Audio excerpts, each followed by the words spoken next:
Welcome to Quips and Murmurs. I'm LeMel, here with a reading and chant. Today is Maundy Thursday, and we will continue the journey through Holy Week from the perspective of the women who loved Jesus. While the Gospels of Matthew, Mark, and Luke specifically mention Jesus sending male disciples, such as Peter and John, to make preparations, historical context and tradition strongly suggest women followers, such as Mary Magdalene, Mary the mother of James, and Salome, likely played a major role in cooking and preparing the Passover meal, the Last Supper of Jesus and the disciples.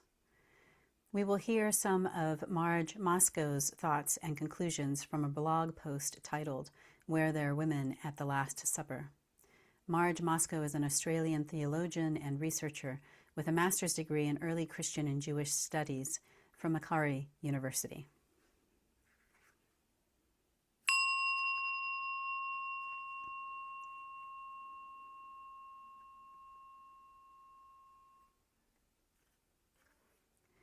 From the very beginning, the Passover meal was a feast that families celebrated together, and Jesus regarded his disciples, both men and women, as family.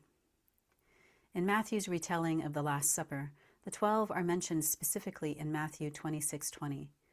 But when it comes to the part where Jesus speaks about the bread representing his broken body and the wine representing his blood of the new covenant, Matthew uses the word disciples, which often included more than the 12. Jesus took bread, and when he had given thanks, he broke it and gave it to his disciples, saying, "Take and eat. This is my body." Then he took a cup, and when he had given thanks, he gave it to them, saying, "Drink from it, all of you." This all could have included women. As well as women sharing in the meal, it's also possible that Jesus washed their feet. Jesus broke taboos and was not afraid to make physical contact with women. There is no reason to assume that the women who had faithfully followed Jesus to Jerusalem were not also present, sitting at the tables with Jesus and his male followers in the upper room. These women may have included Jesus' mother and perhaps his sisters, Mary Magdalene, Mary the mother of James and Joseph, Salome, Joanna, Susanna, and other women from Galilee. Mary and Martha may also have been there, and perhaps Mary, the mother of John Mark, who lived in Jerusalem. These women loved Jesus, and these words in John 13:1 applied to them as well as to Jesus' male disciples. Having loved his own, who were in the world, he loved them to the end.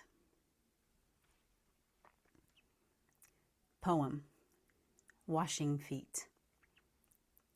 Taking the role of slave, Jesus washed their feet, an act of love before their final meal. Last shall be first, indeed. This world turned upside down, my kingdom is not of this world. Jesus' feet anointed with oil, prepared for burial by one who deeply loved. Now he wants to wash my feet? I might, like Peter, protest, but I will not say no to love. So, my sister, my brother, let us take the role of servant, each for one another. May we each take to heart the message of love in the care of one for another.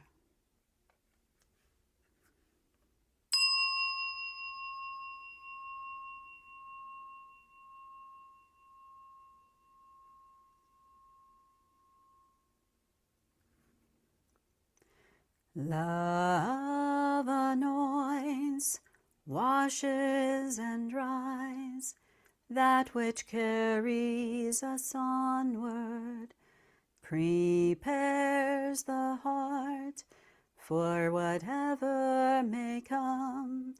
Yea, though I walk through the shadows, I will fear no evil, for thou art with me.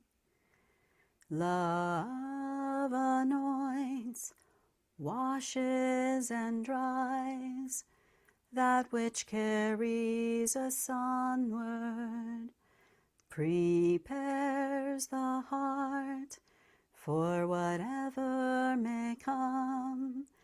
Yea, though I walk through the shadows, I will fear no evil, for thou art with me. Love anoints, washes and dries that which carries us onward, prepares the heart for whatever may come. Yea, though I walk through the shadows, I will fear no evil, for thou art with me.